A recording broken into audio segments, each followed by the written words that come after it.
నమస్తే ఫ్రెండ్స్, నేను మీ Shravani Harsha. Welcome back to our channel. ఇవాళ మన కథ దేవుడు చేసిన అద్భుతం. కథని చివరి వరకు వినండి. నచ్చితే కనుక ఖచ్చితంగా తప్పకుండా ఒక్క లైక్ చేయండి. ఈ కథ పైన మీ విలువైన స్పందనని కామెంట్ రూపంలో మాకు తెలియజేయండి. కొత్తవారు ఎవరైనా చూస్తున్నట్లయితే మన ఛానల్ని సబ్స్క్రైబ్ చేసుకోండి.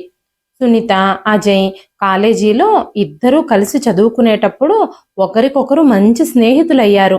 ఆ తరువాత వారి మధ్యలో ఉన్న స్నేహం ప్రేమగా మారింది.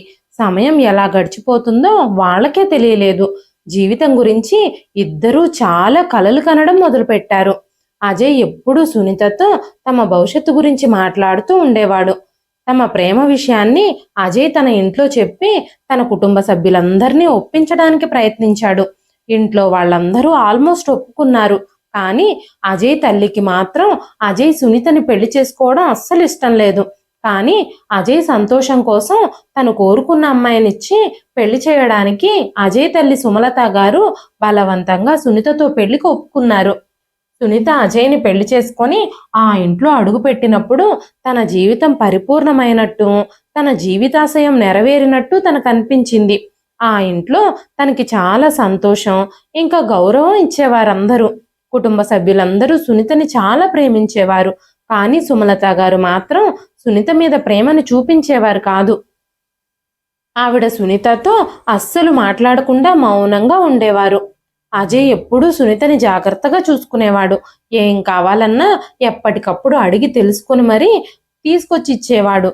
తన చుట్టూ తిరుగుతూ తన అవసరాలు, కోరికలు అన్నీ తీర్చేవాడు. కాలక్రమంలో సునీతకి 2 పిల్లలు పుట్టారు. తల్లి కావడం సునీతకి చాలా ఆనందాన్నిచ్చింది. అజయ్ ఎప్పుడూ సునీతని జాగ్రత్తగా చూసుకున్నాడు. సునీతకి మొదటగా ఒక అందమైన కొడుకు పుట్టాడు. ఆ కుటుంబంలో ఆనందాలు వెల్లివిరిశాయి. తన చిన్న చేష్టలతో అందరి హృదయాలని ఆ బాబు గెలుచుకున్నాడు. అజయ్ కళ్ళల్లో తన కొడుకు పైన చాలా ప్రేమ కనిపిస్తూ ఉండేది. ఆ ఇల్లు ఎప్పుడూ ఆ బాబు కేరింతలతో, ఆనందంతో నిండుండేది. ఆ తరువాత సునీత ఒక కుమార్తెకు కూడా జన్మనిచ్చింది. ఇప్పుడు నాకు ఒక కొడుకు, కూతురు పుట్టారు. ఇక తనకు జీవితంలో ఎలాంటి కొరత లేదు. సునీత, అజయ్ పిల్లలిద్దరికీ మంచి భవిష్యత్తునివ్వడం కోసం కలలు కంటున్నారు. అజయ్ కూడా సొంతంగా వ్యాపారాన్ని ప్రారంభించాలని అనుకున్నాడు. అప్పుడే 2 పిల్లల్ని బాగా పెంచొచ్చు అని చాలా కలలు కన్నాడు.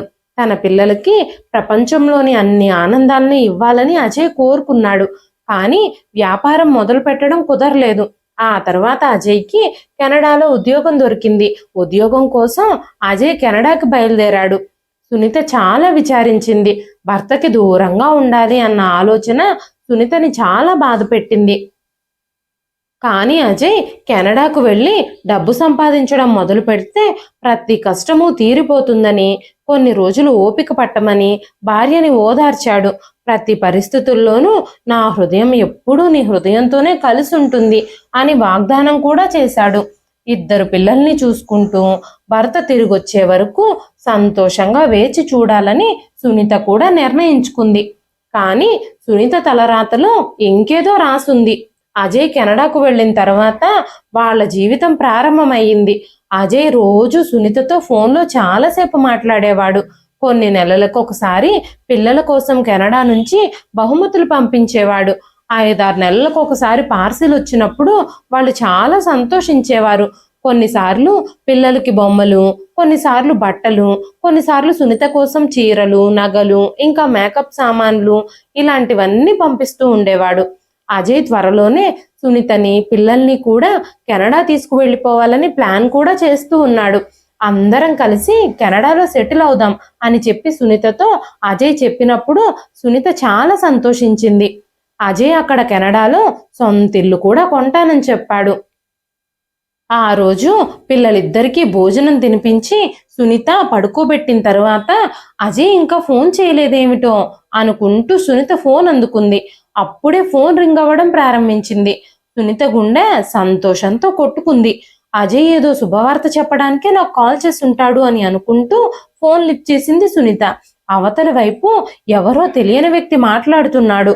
సునీత గారైనా మాట్లాడేది అని ఆ అపరిచితమైన వ్యక్తి గొంతు వినగానే సునీత గుండె వేగంగా కొట్టుకోవడం ప్రారంభించింది. తెలియని భయం తనని ఆవరించింది. వెంటనే సునీత తేరుకొని, అవునండి, నేను అజయ్ భార్య సునీతనే మాట్లాడుతున్నాను అని చెప్పగానే, ఇక్కడ మీ భర్త అజయ్కి యాక్సిడెంట్ అయ్యింది అని చెప్పాడతను. వెంటనే సునీత చేతిలో నుంచి ఫోన్ జారి కింద పడిపోయింది. వణుకుతున్న చేతులతో మొబైల్ తీసుకొని, యాక్సిడెంటా, ఇప్పుడు నా భర్తకి ఎలా ఉంది అని సునీత ఆదుర్దాగా అడిగింది. ఆ పక్కన నిశ్శబ్దం నెలకొంది. ఆ పక్కనున్న వ్యక్తి, క్షమించండి, మీ భర్త అక్కడికక్కడే చనిపోయారు అని చెప్పగానే ఆ మాటలు విన్న వెంటనే ప్రపంచం మొత్తం స్తంభించినట్టయిపోయింది. చుట్టూ ఉన్న వస్తువులన్నీ చిందరవందరగా తిరుగుతున్నట్టుగా అనిపించింది. సునీతకి తన తల తిరిగి పడిపోతున్నట్టుగా అనిపించడంతో గోడ సహాయంతో నిలబడి ఉంది. ఇప్పటి వరకు పిల్లలిద్దరూ సంతోషంగా గడిపారు. నేను కూడా చిరునవ్వుతో వాళ్ళ ఆనందాన్ని ఎంజాయ్ చేశాను. కానీ ఇంతలోనే ఇలాంటి విషయం జరిగింది. సునీత గొంతులో నుంచి ఏడుపు కూడా బయటకు రావడం లేదు. సునీత లోపలే కుమిలిపోతూ ఏడుస్తూ ఉంది. అదే సమయంలో సుమలత గారు సునీత గదిలోకి వచ్చినప్పుడు సునీత లోపలే కుమిలిపోతూ ఏడవడం చూశారు. ఏం జరిగింది అని సునీతని అడిగినప్పుడు సునీత అజయ్ ఇంక లేడు అనే విషయాన్ని చెప్పింది. అప్పుడు ఆ ఇంట్లో శోకం లాంటి వాతావరణం నెలకొంది. ఇల్లు మొత్తం శోక సంద్రంలో మునిగిపోయింది. ఇంట్లో చాలా మంది ఉన్నారు. సునీత ఒకవైపు గోడకి ఆనుకుని కూర్చునుంది. సునీత అత్తగారు, మామగారు అందరూ ఏడుస్తున్నారు. మరోవైపు సునీత తల్లిదండ్రులు కూడా అక్కడికి వచ్చారు. వాళ్ళు కూడా సునీత జీవితం అలా అయిపోయినందుకు ఏడుస్తూనే ఉన్నారు. ఏం జరిగిందో అర్థం చేసుకోలేని వయసులో ఉన్న ఆ పిల్లలిద్దరూ అయోమయంగా అందరినీ చూస్తూ ఉన్నారు. సునీత కన్నీరు మున్నీరుగా ఏడుస్తూ ఉంది. చుట్టుపక్కల ఉన్న వాళ్ళందరూ సునీతని ఓదార్చడానికి ప్రయత్నిస్తున్నారు. కానీ సునీత తీవ్రంగా ఏడుస్తుంది. సుమారు 5 రోజుల తర్వాత ఫార్మాలిటీస్ అన్ని పూర్తి చేసుకొని కెనడా నుంచి అజయ్ మృతదేహం ఇండియాకి వస్తున్నట్టుగా వార్తలు వచ్చాయి. సునీత తలుపు వద్ద నిలబడుంది. అంబులెన్స్ నుంచి అజయ్ బాడీని బయటకు తీసుకొస్తూ ఉన్నప్పుడు సునీత అలాగే చూస్తూ ఉంది. చుట్టుపక్కల వాళ్ళందరూ గుమిగూడారు. అక్కడ ప్రజలందరూ కలిసి ఇంటి లోపల తర్వాత జరగాల్సిన కార్యక్రమాల కోసం ఏర్పాట్లన్నింటినీ చేస్తూ ఉన్నారు. అందరూ సునీతని ఓదారుస్తున్నారు. సునీత తన భర్త మొహం చూడడానికి ఆత్రుతగా ముందుకు వెళ్ళినప్పుడు, తన భర్త ముఖం మీద ఉన్న ముసుగు తొలగించి చూసినప్పుడు తన దుఃఖాన్ని ఆపుకోలేకపోయింది. అజయ్ మొహం అంతా గుర్తుపట్టలేనంతగా నలిగిపోయింది. సునీత ఏడుస్తూ, మీరు నాకు వాగ్దానం చేశారు, మీరు నా కోసం తొందరగా తిరిగి వస్తానని చెప్పారు. కానీ ఇప్పుడు మీరు నన్ను ఒంటరిగా ఈ ప్రపంచంలో వదిలేసి నా నుంచి దూరంగా వెళ్ళిపోయారు అని ఏడుస్తూ ఉంది. అక్కడ ఉన్న వ్యక్తులు చాలా కష్టం మీద సునీతని ఓదార్చి అజయ్ అంత్యక్రియలు నిర్వహించడానికి ఏర్పాట్లన్నీ చేస్తున్నారు. సునీత తన భర్తనే తలుచుకుంటూ గుండెలు పగిలేలా ఏడుస్తోంది. దయచేసి తిరిగి రండి, నా కోసం రండి అని ఏడుస్తూ ఉంది. నా భర్త చనిపోలేదు, నాకు రోజు ఫోన్ చేస్తానని చెప్పారు, నా కోసం తిరిగి వస్తానని మాట ఇచ్చారు అంటూ ఏడుస్తూనే ఉంది. అప్పుడు సునీతని ఓదార్చడం ఎవ్వరి వల్ల కాలేదు. చుట్టాలు, బంధువులు, ఇరుగు పొరుగు వారు అందరూ కలిసి అజయ్ అంత్యక్రియలన్నింటినీ జరిపించారు. సమయం మెల్లమెల్లగా గడిచిపోతూ వస్తోంది. కొన్ని రోజుల తర్వాత మెల్లమెల్లగా సునీత అత్తగారి ప్రవర్తన కూడా మారుతూ వచ్చింది. మొదట్లో సుమలత గారు సునీతని ఓదార్చడానికి ప్రయత్నించేవారు. సునీతని చూసి జాలి పడేవారు. కానీ మెల్లమెల్లగా ఆవిడ ఆలోచన తీరు మారిపోయింది. సునీతని ప్రతి విషయంలోనూ నిందించడం మొదలుపెట్టింది. నువ్వు ఇంటికొచ్చిన వేళ విశేషమే బాగోలేదు, నువ్వు ఒక నష్టజాతకురాలివి, నువ్వు వివాహం చేసుకుని ఈ ఇంటికొచ్చిన రోజే మీ మామగారు అనారోగ్యానికి గురయ్యారు, ఇప్పుడు నువ్వు మా కొడుకును కూడా మింగేశావు అంటూ రోజు సూటిపోటి మాటలతో హింసిస్తూనే ఉండేవారు. కానీ సునీత అన్ని బాధల్ని దిగమింగుతూ తన పిల్లలిద్దరి కోసం బలవంతంగా తన దుఃఖాన్నంతా దిగమింగి బతకాల్సి వచ్చింది. అత్తామామల ప్రవర్తన సునీత విషయంలో రోజు రోజుకు కఠినంగా మారుతూ ఉంది. అత్తగారి కఠినమైన మాటల్ని సునీత తట్టుకోలేకపోతుంది. నీ దురదృష్టమే మాకు కూడా అంటుకుంది, మా కొడుకు జీవితాన్ని నాశనం చేసేసింది అంటూ సూటిపోటి మాటలతో హింసిస్తూనే ఉండేది రోజంతా. సునీత తట్టుకోలేక ఒకరోజు, అత్తయ్య గారు, జీవం మరణం ఆ భగవంతుని చేతిలోనే ఉంటాయి, ఇందులో నా తప్పేముంది, అజయ్ దూరం అవ్వడం వల్ల అందరికంటే ఎక్కువ నష్టం నాకే జరిగింది. ఇప్పుడు నేను భర్త లేకుండా ఒంటరిదాన్ని అయిపోయాను. కనీసం నా మీద జాలి కూడా పడడం లేదు మీరు అంటూ అత్తగారితో మాట్లాడింది. కానీ సుమలత గారు మాత్రం ఇదంతా నీ దురదృష్టం కారణంగానే జరిగింది. అసలు నేను నీ ఇంటికి కోడలుగా చేసుకోవడమే నాకు ఇష్టం లేదు. కానీ నా ఇష్టానికి వ్యతిరేకంగా నా కొడుకు నిన్ను పెళ్లి చేసుకున్నాడు. ఇప్పుడు మేము ఆ పరిణామాలన్నింటినీ అనుభవించాల్సి వస్తుంది. నువ్వే నా కొడుకును పొట్టన పెట్టుకున్నావు అంటూ మాట్లాడుతూనే ఉండేది. అప్పటి వరకు సునీత తన పిల్లలిద్దరినీ జాగ్రత్తగా చూసుకుంటూ ఉండేది. కానీ ఇప్పుడు ఆ ఇంట్లో పిల్లలకి కడుపు నిండా అన్నం పెట్టడం కూడా కష్టంగా మారిపోయింది సునీతకి. సునీత వంటగదిలోకి వెళ్ళినా కూడా భర్త చనిపోయిన బాధ అనేదే లేకుండా కడుపు నిండా దొంగచాటుగా అన్నం తినడానికి సిగ్గులేదా అంటూ అత్తగారు తిట్టడం మొదలుపెట్టారు. పిల్లల కోసం భోజనం తీసుకురావాలన్నా కూడా సునీతకి కష్టంగానే మారిపోయింది. ఓ మహారాణి, నీ భర్త చనిపోయారు, ఇప్పుడిక ఈ ఇల్లు నా భర్త సంపాదన మీద నడుస్తుంది అంటూ సునీత తోటి కోడలు చెబుతూ ఉండేది. సునీత బావగారు ఇప్పుడు ఎక్కువ డబ్బులు సంపాదించడంతో కనీసం సునీత పిల్లల కోసం బొమ్మలు బట్టలు కూడా తీసుకురావడం లేదు. ఆ పిల్లలకి ఆ ఇంట్లో ఏమీ దొరకడం లేదు. సునీత బావగారు తన పిల్లల కోసం మాత్రమే బహుమతులు తీసుకొస్తున్నారు. తండ్రి లేని పిల్లలని కనీసం సానుభూతి కూడా చూపించడం లేదు వీళ్ల మీద. ఆ ప్రవర్తన చూసి సునీత హృదయంలోనే చాలా బాధపడుతూ ఉంది. ఒకరోజు పిల్లలకు భోజనం పెట్టిన తర్వాత నిశ్శబ్దంగా పిల్లలతో పాటు గదిలోకి వెళ్ళిపోయింది సునీత. పిల్లల్ని పడుకోబెట్టి బయటకు వస్తూ ఉన్నప్పుడు అత్తగారి మాటలు బయట నుంచి బిగ్గరగా వినిపిస్తున్నాయి. ఈ సునీత వచ్చిన దగ్గర నుంచి అన్నీ ఇలాగే జరుగుతున్నాయి. ఆ పిల్ల ఒక నష్టజాతకురాలు, స్వయంగా తన భర్తను పొట్టను పెట్టుకుంది. ఇప్పుడు నా పెద్ద కొడుకు వ్యాపారం కూడా నష్టాల బాటలో పడింది. అంతా తన జాతకం వల్లే అని మాట్లాడుతూ ఉంది. తలుపు దగ్గరే నిలబడి సునీత ఈ మాటలన్నీ వింటూనే ఉంది. మీ కొడుకు మరణానికి, మీ పెద్ద కొడుకు వ్యాపారంలో నష్టాలకి, మీ భర్త అనారోగ్యానికి నేను కారణం కాదు అని బిగ్గరగా వాళ్లతో చెప్పాలి అని అనుకుంది. నేను మీ కొడుకుని ఎంతగానో ప్రేమించాను.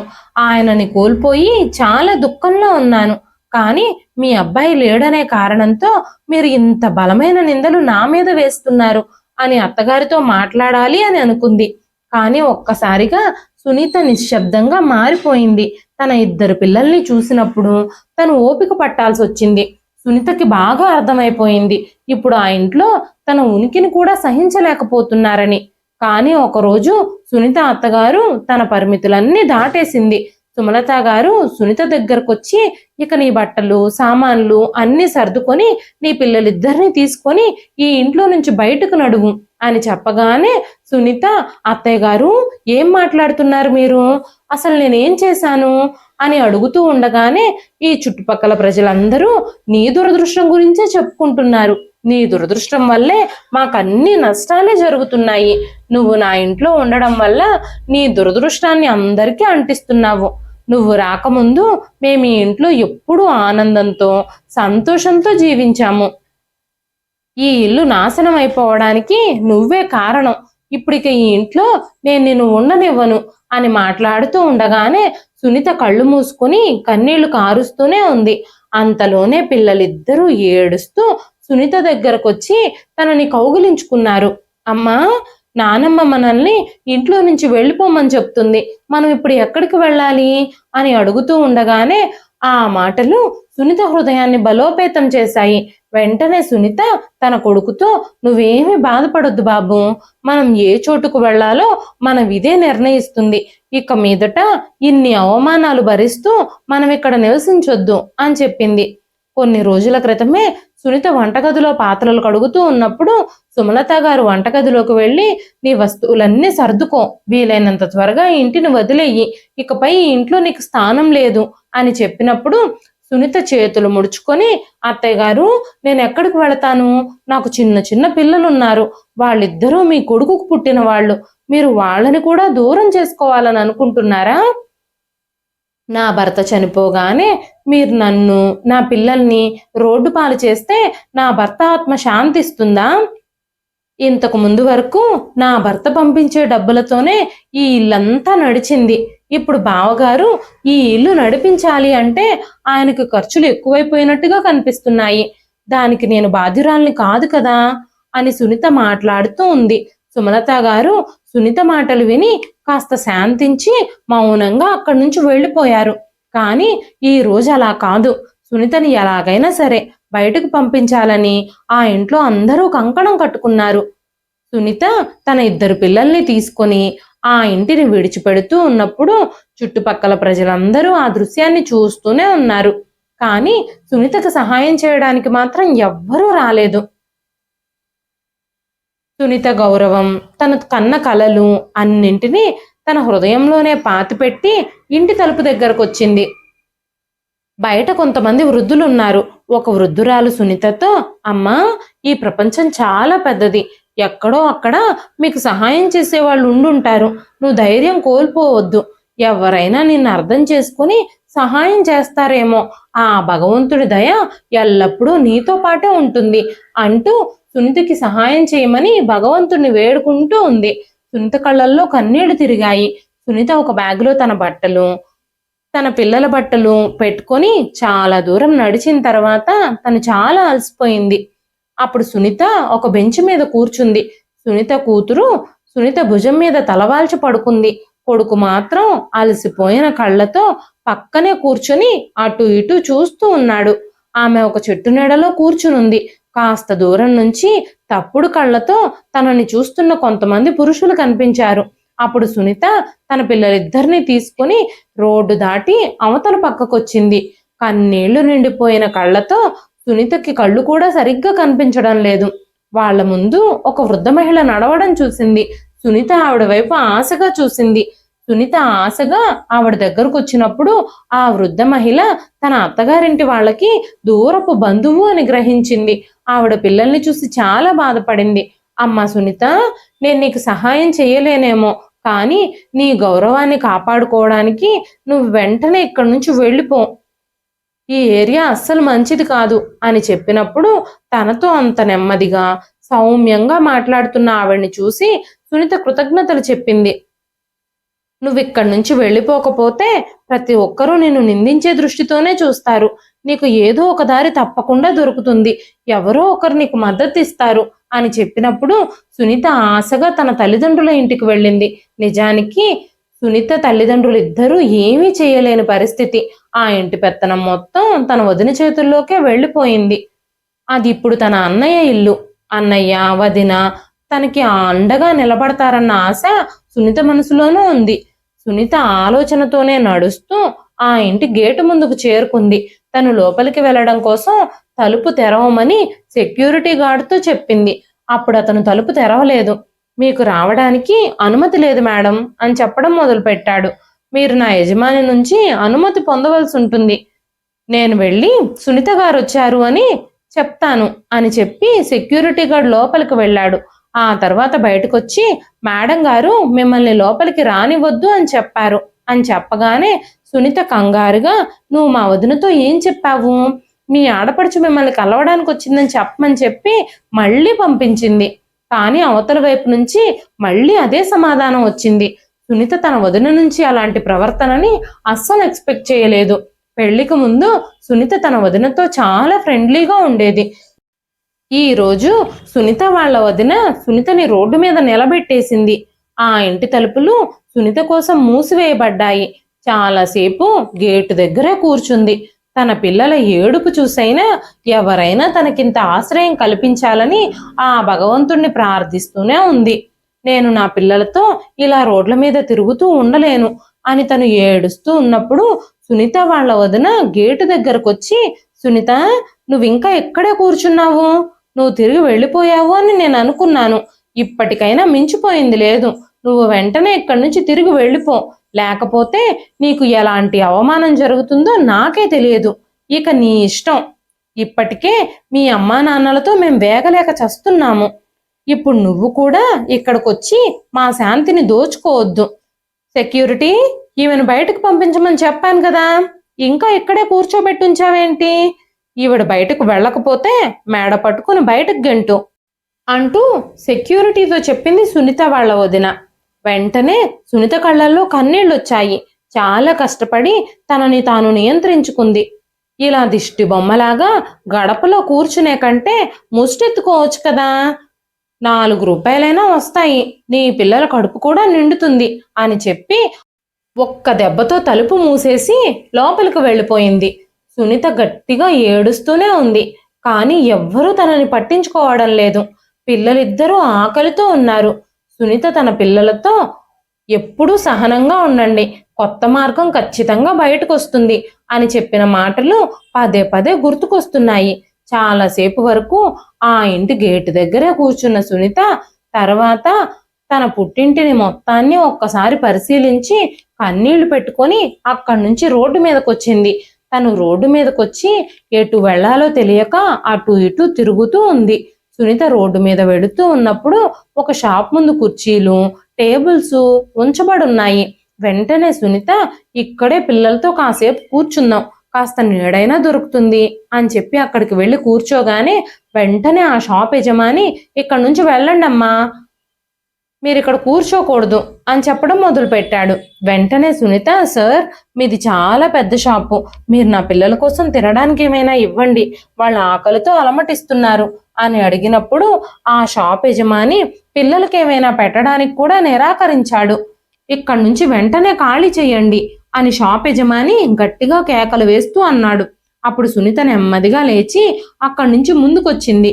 తన పిల్లలిద్దరూ ఆకలికి తట్టుకోలేకపోతున్నారు.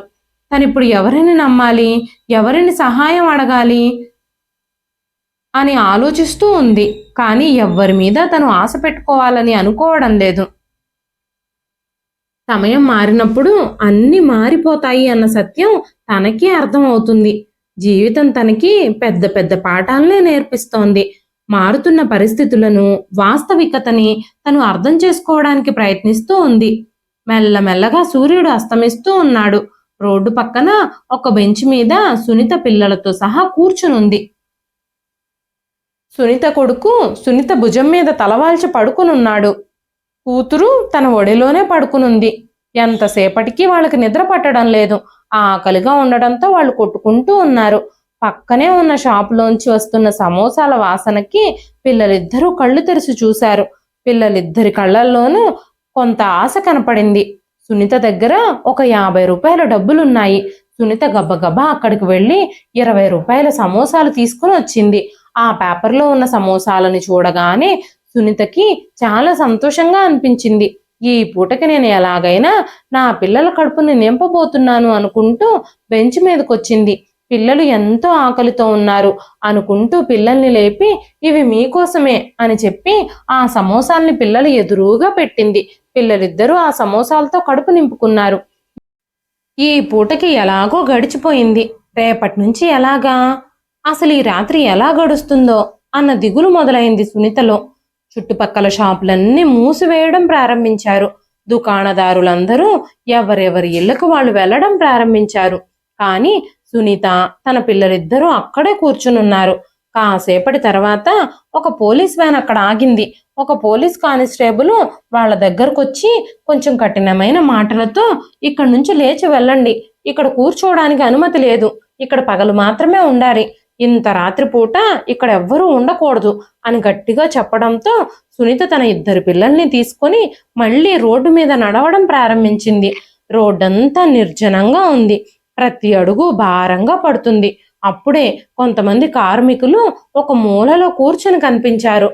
నాకు ఇక్కడ తలదాచుకోవడానికి కాస్త నీడ దొరకొచ్చు, ఈ మూలలో నా పిల్లల్ని కూడా పడుకోబెట్టుకోవచ్చు అనుకుంది సునీత. అక్కడ కార్మికులందరూ వాళ్ళ మాటలతో ఎవరికి వాళ్ళు బిజీగా ఉన్నారు. ఒక వృద్ధుడు సునీతని పిల్లల్ని చూసి జాలిపడి, అమ్మా ఈ క్యారేజీలో భోజనం ఉంది, మీ పిల్లలకు పెట్టు అని చెప్పినప్పుడు సునీత ఆయనకి కృతజ్ఞతలు చెప్పి పిల్లలిద్దరూ ఆ 2 చపాతీలు చెరో ఒకటి తిని పడుకున్న తరువాత ఒక మహిళ తన కొడుకుతో అక్కడికొచ్చింది. ఆ మహిళ బట్టలు కూడా నలిగిపోయి ఉన్నాయి. కానీ కళ్ళు మాత్రం చాలా ప్రకాశవంతంగా ఉన్నాయి. నేను కూడా ఒక నిరాశ్రయురాలనే, నేను కూడా ఇక్కడ పడుకోవచ్చా అని అడిగింది ఆవిడ. సునీత మెల్లగా తల ఊపింది. ఆ మహిళ తన బ్యాగులో నుంచి చపాతీలు కూర తీసి సునీత ముందు పెట్టింది.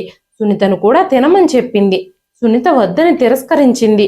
కానీ ఆవిడ సునీతని బలవంతం చేసి బలవంతంగా తన చేతిలో ఆహారాన్ని ఉంచింది. సునీత ఆవిడకి కృతజ్ఞతలు చెప్పింది.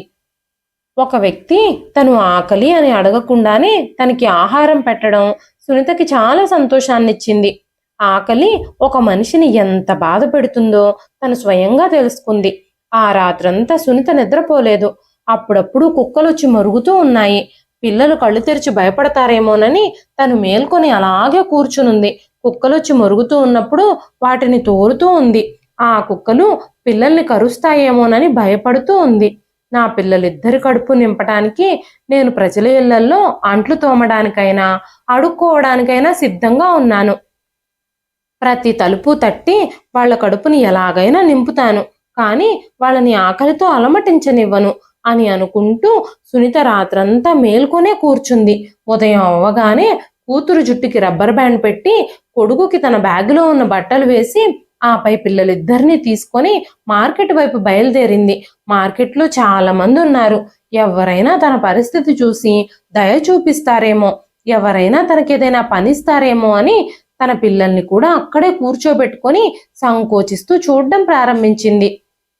తన పరిస్థితి చూసి జాలిపడిన వాళ్ళు 2 రూపాయలు 5 రూపాయలు ఇవ్వడం మొదలుపెట్టారు. ఒక మహిళ సునీత దగ్గరకొచ్చి, నువ్వు వయసులో ఉన్నావు, ఇలా అడుక్కోవడానికి సిగ్గనిపించడం లేదా నీకు? ఏదైనా పని చేసుకోవచ్చు కదా అని చెప్పినప్పుడు సునీత మౌనంగా ఉంది. ఆ రోజు రాత్రి పిల్లలు కడుపు నిండా తినేటప్పుడు నవ్వుతూ సునీత వైపు చూశారు. ఆ క్షణం తన అలసట, బాధ, అవమానం అంతా తొలగిపోయింది. ప్రతిరోజు మార్కెట్కి వెళ్ళడం, అలాగే అడుక్కోవడం మొదలుపెట్టింది సునీత. ఉదయం మార్కెట్ తెరిచినప్పుడు పిల్లలతో సహా వెళ్ళి ఒక మూలన కూర్చునేది. అక్కడ ఎవరి పనిలో వాళ్ళు బిజీగా ఉండేవారు. సునీతని, పిల్లల్ని చూసి జాలిపడిన వాళ్ళు తనకి కొంత డబ్బు ఇచ్చేవారు. కొంతమంది నోటికొచ్చినట్టు మాట్లాడేవారు. పిల్లల ఆకలి ముందు ఆ మాటలు సునీతకి బాధగా అనిపించేవే కాదు. ఒకరోజు ఎండలు మండిపోతున్నాయి. సునీత కూతురు దాహంతో బాధపడడం ప్రారంభించింది. సునీత పిల్లలిద్దరి కోసం తన సంచిలో డబ్బులు వెతికి చెరొక నిమ్మకాయ సోడా కొనిపెట్టింది. దగ్గరలో ఉన్న దాబాలో పనిచేసేవారు కొన్నిసార్లు అక్కడ మిగిలిపోయిన ఆహారాన్ని జాలిపడి సునీత పిల్లలకిచ్చేవారు. సునీత ఆ దాబా దగ్గర కూర్చోవడం మొదలుపెట్టింది. ఒకరోజు ఆ దాబా యజమాని సునీతని పిలిచి తనకు ₹1 ఇచ్చి, నువ్వు మా దాబా ముందు అడుక్కోవద్దు, అలా చేస్తే మా దాబాకి జనాలు తగ్గిపోతారు, నువ్వు నిశ్శబ్దంగా ఇక్కడి నుంచి వెళ్ళిపో, లేదంటే నేను నీ మీద పోలీస్ కంప్లైంట్ ఇస్తాను, పోలీసుల్ని పిలుస్తాను, వాళ్లే అంతా చూసుకుంటారు అని చెప్పినప్పుడు సునీత భయపడి మార్కెట్లోనే వేరే మూలకు వెళ్ళి కూర్చుంది. ఒకరోజు ఒక ధనవంతుల కుటుంబం తనకి డబ్బులు సహాయం చేసినప్పుడు వాళ్ళ పిల్లోడి తల మీద చెయ్యి వేసి సునీత ఆశీర్వదించింది. అప్పుడు ఆ కుటుంబ సభ్యులందరూ సునీతని చాలా తిట్టారు. మీ వల్ల మా బాబుకి ఇన్ఫెక్షన్స్ సోకుతాయి అని. పేదరికంలో అవమానాలు, నిందలు అన్నీ మామూలేనని సునీత సరిపెట్టుకుంది. ఆ మార్కెట్లోని కొంతమంది సునీతకి మిగిలిపోయిన కూరగాయలు ఇచ్చేవారు. దోసకాయలు, టమాటాలు లాంటివి సునీత, తన పిల్లలు తిని కడుపు నింపుకునేవారు. మెల్లమెల్లగా వాతావరణం మారుతూ వచ్చింది. వాతావరణం చల్లబడుతూ వచ్చింది. శీతాకాలం మొదలైంది. ఇక సునీత పిల్లలకి చెడ్డ రోజులు కూడా మొదలయ్యాయి. జలుబులు, జ్వరాలతో వాళ్ళు బాధపడుతున్నారు. పిల్లలకి మందులు కొనడానికి కూడా సునీత దగ్గర డబ్బులు లేవు. హాస్పిటల్కి తీసుకెళ్లడానికి కూడా తన దగ్గర డబ్బు లేదు. ఈ విధంగా వాళ్ళు చాలా బాధలు పడుతున్నారు. ఎవరైనా సహాయం చేస్తారేమోనని సునీత ఎదురు చూస్తూ ఉంది. చాలా రోజులు వీధిలో కూర్చుని ఆకలితో గడుపుతూనే ఉన్నారు వాళ్ళు. సునీత ఆశతో ఎవరైనా సహాయం చేస్తారేమోనని ఎదురు చూస్తూ ఉండేది. శీతాకాలం చలిలో అలాంటి రోడ్ల మీద గడపడం వాళ్ళకి చాలా కష్టం అవుతుంది. సునీత కూతురికి జ్వరం తగ్గడం లేదు. తను చాలా వణికిపోతోంది. ఆ రోజు సునీత దగ్గరలోనే ఒక పాత చిన్న దుకాణాన్ని చూసింది. అది విరిగిపోయింది. లోపల చెత్తంతా పడుంది. చుట్టూ గోడలు, పైన కప్పు ఉండడంతో లోపలికి వెళితే చలి నుంచి పిల్లల్ని రక్షించొచ్చు అని సునీత అనుకుంది. సునీత లోపలికి వెళ్ళి తన కూతుర్ని ఒళ్ళో పడుకోబెట్టుకొని కొడుకును కూడా పక్కనే పడుకోబెట్టుకొని తను అలాగే కూర్చుంది. పిల్లలిద్దరూ చాలా అలసిపోయారు. పిల్లలిద్దరిని చూస్తూ సునీత గుండెలు పగిలేలా రోదిస్తూ ఉంది. రాత్రంతా మేల్కొని కూతురికి సేవలు చేస్తూనే ఉంది. డబ్బు లేక మందులు కొనడం గాని, హాస్పిటల్కి తీసుకెళ్లడం గాని చేయలేకపోతోంది. ఉదయం అయ్యేసరికి కొడుకు కూతురు ఇద్దరూ ఆకలితో ఉన్నారు. సునీత దగ్గర ఒక్క రూపాయి కూడా డబ్బులు లేవు. రోజంతా అందరి దగ్గర యాచించి అదే డబ్బులతో పిల్లలకి ఆహారం ఇచ్చేది. కానీ ఆ రోజు సునీత దగ్గర ఒక్క రూపాయి కూడా లేదు. తన పిల్లలిద్దరితో ఏడవకండి, కాసేపట్లో ఎవరైనా దయతో మనకు సహాయం చేస్తే నేను మీకు ఆహారం ఇస్తాను అంటూ ఓదార్చింది. ఏదో ఒక విధంగా డబ్బు సంపాదించాలి అని నిర్ణయించుకుంది. సమీపంలోని షాపులలో హోటళ్లలో పనేదైనా దొరుకుతుందేమోనని అడగడానికి వెళ్ళింది. వెళ్ళిన ప్రతి చోట తనకి అవమానాలు చీత్కారాలే ఎదురయ్యాయి. ఎవ్వరూ తనకి పనివ్వడానికి ఒప్పుకోలేదు. అందరూ తనని అవమానించి పంపించేశారు. తన కూతురు శరీరం ఇంకా కాలిపోతూనే ఉంది. వచ్చే పోయే వాళ్ళందరినీ సహాయం కోసం అడుగుతూనే ఉంది. అప్పుడే ఒక వ్యక్తి దయతలిచి సునీతకి 500 రూపాయలు ఇచ్చాడు. గబ్బగబ్బా లేచి సునీత హోటల్ వైపు వెళ్ళి అక్కడి నుంచి పిల్లల కోసం ఆహారం తీసుకొని మందులు కొని తన కూతురికి భోజనం తినిపించి మందులు వేసింది. ప్రతిరోజు కుళ్ళిపోయిన క్యారెట్లు బీట్రూట్లు అక్కడున్న షాప్ యజమానుడు ఇస్తే కుళ్ళిపోయిన భాగం కట్ చేసేసి వాళ్ళందరూ తినేవాళ్ళు. రోజులు గడుస్తున్నాయి. సునీత కూతురు పరిస్థితి మరింత దిగజారిపోతూ ఉంది. ఒకరోజు అకస్మాత్తుగా తను మూర్ఛపోయింది. సునీత చాలా భయపడిపోయి పరిగెత్తుకుంటూ అక్కడ మెడికల్ షాప్లోకి వెళ్ళి మందుల కోసం అడిగింది. నా దగ్గర డబ్బులు లేవు, నా కుమార్తెని ఎలాగైనా బ్రతికించండి అని వాళ్ళని బ్రతిమాలుతూ ఉన్నప్పుడు వాళ్ళు సునీతని చూసి జాలిపడి తన కూతురికి మందులు ఇచ్చారు.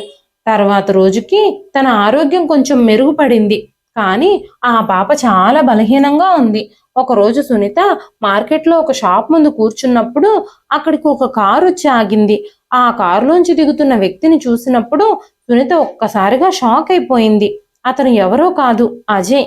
ఖచ్చితంగా తను నా భర్త అని సునీత అనుభూతి చెందింది. కానీ తను చాలా ధనవంతుడు. పిల్లల్ని అక్కడే కూర్చోమని చెప్పి సునీత తన వెనకాలే వెళ్ళడం ప్రారంభించింది. కొంచెం దూరం వెళ్ళిన తర్వాత అజయ్ వెనక్కి తిరిగి సునీత వైపు చూశాడు. సునీత అజయ్ తనని గుర్తిస్తాడేమోనని ఆశగా తన వైపే చూస్తూ ఉంది. కానీ అజయ్ తనని గుర్తుపట్టనట్టే వెళ్ళిపోతున్నాడు. ఒక్కసారిగా సునీత మనసంతా గందరగోళంగా మారిపోయింది. కాసేపటి తర్వాత ఎవరు మీరు, నన్నెందుకు వెంబడిస్తున్నారు అంటూ ఆ వ్యక్తి అడిగాడు. వెంటనే సునీత వణుకుతున్న గొంతుతో నేను మీ భార్యని అని చెప్పింది. వెంటనే అతను నా పేరు అజయ్ కాదు, నా పేరు కిరణ్ అని చెప్పగానే తనేమైనా నిజాన్ని దాస్తున్నాడేమోనని సునీత అజయ్ కళ్ళల్లోకి చూడ్డానికి ప్రయత్నించింది. మీరలా మాట్లాడకండి, మీ పిల్లలు రోడ్డు మీద పడ్డారు, నేల మీద కూర్చునున్నారు, మీరిలా మాట్లాడొద్దు అని అరుస్తూ కేకలు వేయడం ప్రారంభించింది. కానీ అతను సునీత మాటలు వినలేదు. అతను కారులో అక్కడి నుంచి వెళ్ళిపోయాడు. సునీత ఏడుస్తూ పిల్లల దగ్గరకు వచ్చింది. కాసేపటి తర్వాత మళ్ళీ అదే కారు అక్కడికి వచ్చింది. సునీత గుండె గట్టిగా కొట్టుకోవడం ప్రారంభించింది. అప్పుడు సునీత పరిగెత్తుకుంటూ వెళ్ళి అజయ్ అజయ్ నా మాట విను, దయచేసి నన్ను నమ్ము, నేను నీ భార్యని. నువ్వు కెనడా వెళ్ళిన తర్వాత ఇంట్లో ఎన్నెన్ని జరిగాయో నీకు తెలియదు. నేను మన పిల్లలు రోడ్డు మీద పడ్డాము. నువ్వు అజయ్ కాదని చెప్పొద్దు. నువ్వు అజయ్ కాకపోతే నీ కళ్ళు అలాగే ఎందుకున్నాయి, నీ గొంతు కూడా అలాగే ఎందుకుంది అని అరుస్తూ ఉంది. ఆ వ్యక్తి మళ్ళీ తనని పట్టించుకోనట్టుగానే కారెక్కి సునీతని గుర్తుపట్టనట్టుగానే వెళ్ళిపోయాడు. సునీత ఏడుస్తూనే ఉంది.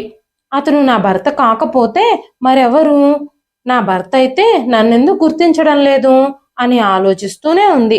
ఆ తర్వాత కొన్ని రోజుల వరకు ఆ వ్యక్తి మార్కెట్కి రాలేదు. ఆ తర్వాత సునీత మళ్ళీ ఒకరోజు అజయ్ని చూసింది. పరిగెత్తుకుంటూ దగ్గరకు వెళ్ళి అజయ్ నా మాటలు వినండి, మన ఇద్దరం కాలేజీలో ప్రేమించుకున్నాం. ఇదిగో మన ఇద్దరు పిల్లలు, ఒక్కసారి వాళ్ళని చూడండి. మీరు మమ్మల్ని వదిలి కెనడాకు వెళ్ళిపోయారు. అక్కడ మీకు ప్రమాదం జరిగింది, మీ మొహం మొత్తం కాలిపోయింది అని చెబుతూ ఉన్నప్పుడు అజయ్ ఒక్కసారిగా ఉలిక్కిపడ్డాడు. నిజమే, నాకు ప్రమాదం జరిగింది అని అతను తల పట్టుకున్నాడు. తన తలలో తీవ్రమైన నొప్పిని అనుభవించడం మొదలుపెట్టాడు. అప్పుడే అజయ్కి గతమంతా గుర్తుకు రావడం మొదలుపెట్టింది. అప్పుడు అజయ్ సునీతతో నిజమే, నాకు కెనడాలో ప్రమాదం జరిగింది. అప్పుడు నన్ను ఒక బంగ్లాకి తీసుకెళ్లారు. నేనే వాళ్ళ కొడుకుని అని చెప్పారు. నేను అద్దంలో నన్ను నేను చూసుకున్నప్పుడు నా ముఖాన్ని కూడా నేను గుర్తించలేకపోయాను. నా పేరు, ఊరు నాకు ఏమీ గుర్తులేదు. నాకు కొన్ని రోజులు వైద్యం జరిగింది. ఆ బంగ్లాలో ఉన్న వాళ్ళు నా తల్లిదండ్రులు అని చెప్పినప్పుడు నేను కూడా వాళ్ళనే నా తల్లిదండ్రులుగా అంగీకరించాను. ఇప్పుడు నాకు గతమంతా గుర్తుకొచ్చింది అని చెప్పి అజయ్ సునీతని కౌగిలించుకున్నాడు. పిల్లల్ని కూడా దగ్గరికి తీసుకొని కౌగిలించుకొని ఏడవడం మొదలుపెట్టాడు. పిల్లలిద్దరూ కూడా తండ్రిని చూసి ఏడుస్తూ ఉన్నారు. చాలా రోజుల తర్వాత పిల్లలిద్దరూ తండ్రి ప్రేమని అనుభవించారు. నా పిల్లలని రోడ్డున పడేసిన వాళ్ళెవరు అంటూ కోపంగా అడిగాడు అజయ్. జరిగిన విషయం అంతా సునీత చెప్పింది. వెంటనే అజయ్ తన పిల్లల్ని, భార్యని తీసుకొని వాళ్ళకి కడుపు నిండా భోజనం పెట్టించి, కొత్త బట్టలు కొనించి వాళ్ళని తీసుకొని అజయ్ తన ఇంటికి వెళ్ళాడు. తన తల్లిదండ్రులు, అన్నా వదినలు అందరూ ఒక్కసారిగా అజయ్ని చూసి ఆశ్చర్యపోయారు. తన తల్లిదండ్రులు ప్రేమగా అజయ్ దగ్గరికి రాగానే, అజయ్ ఆపండి మీ నాటకాలు. నేను చనిపోయిన తర్వాత నా భార్య పిల్లల్ని రోడ్డు మీద అడుక్కు తినేలా చేశారు మీరు. మిమ్మల్ని జన్మలో క్షమించను అని చెప్పి సునీతని తీసుకొని సునీత పుట్టింటికి కూడా వెళ్ళాడు. సునీత అన్నా వదినలతో ఈ రోజు నుంచి మాతో మీ సంబంధాలని పూర్తిగా తెంచేసుకుంటున్నాము. నీ వ్యాపారంలో నష్టం వస్తే నేను నీకు కొత్త వ్యాపారం కోసం డబ్బులు ఇచ్చాను. ఆ కృతజ్ఞత కూడా లేకుండా నువ్వు నా భార్యని, పిల్లల్ని రోడ్డున పడేశావు. సొంత చెల్లి ఆపదలో ఉంటే ఆశ్రయం ఇవ్వలేని అన్నవి నువ్వు. నీకు కొంచెం కూడా సిగ్గులేదు అని చెప్పి అజయ్ సునీతని, తన పిల్లలిద్దరినీ తీసుకొని ఒక ఇంటికి తీసుకొచ్చాడు. నేను కెనడా నుంచి వచ్చిన తర్వాత ఈ ఇల్లు కొన్నాను. నేను ఇక్కడే నివసిస్తున్నాను అని చెప్పాడు. పిల్లలు ఆ ఇంటిని చూసి చాలా సంతోషించారు. ఇల్లంతా తిరుగుతూ, దూకుతూ, పరిగెత్తుతూ ఆడుకోవడం మొదలుపెట్టారు. అంత పెద్ద ఇల్లు చూసి వాళ్ళు ఆశ్చర్యపోయారు. వాళ్ళ జీవితంలో ఇబ్బందులన్నీ తొలగిపోయాయి. సునీత భర్త తిరిగి వచ్చాడు. తన కుటుంబం ఆనందంతో నిండిపోయింది. అజయ్ కుటుంబ సభ్యులు అజయ్ ఇంటి అడ్రస్ తెలుసుకొని క్షమాపణలు చెప్పడానికి పదే పదే వస్తూనే ఉన్నారు. కానీ అజయ్ వాళ్ళని క్షమించలేదు. ప్రతి వ్యక్తికి చెడ్డ సమయం వచ్చినప్పుడు పక్కనుండే వాళ్ళ మనస్తత్వాలు, మనసులు బయటపడతాయి. మనకి చెడ్డ సమయం వచ్చినప్పుడు నిర్దాక్షిణ్యంగా మనల్ని దూరం చేసుకునే వాళ్ళతో, మంచి సమయం వచ్చినప్పుడు మనకి దగ్గరగా చేరాలి అనుకునే వాళ్ళతో కలిసి ఉండడం అస్సలు మంచిది కాదు. అందుకే అజయ్ ఎవ్వరిని తన కుటుంబంలో భాగంగా చేసుకోలేదు. తన భార్య పిల్లలతో సంతోషంగా ఉండడం మొదలుపెట్టాడు. ఇదండి ఈ రోజు కథ. ఈ కథ మీకు ఎలా అనిపించింది? కథ నచ్చితే ఒక లైక్ చేయండి. ఈ కథ పైన మీ విలువైన స్పందనని కామెంట్ రూపంలో మాకు తెలియజేయండి. మరెన్నో ఇలాంటి ఇంట్రెస్టింగ్ కథల కోసం మన ఛానల్ని సబ్స్క్రైబ్ చేసుకోండి. మరొక మంచి కథతో రేపు మళ్ళీ కలుస్తానండి. అంతవరకు సెలవు.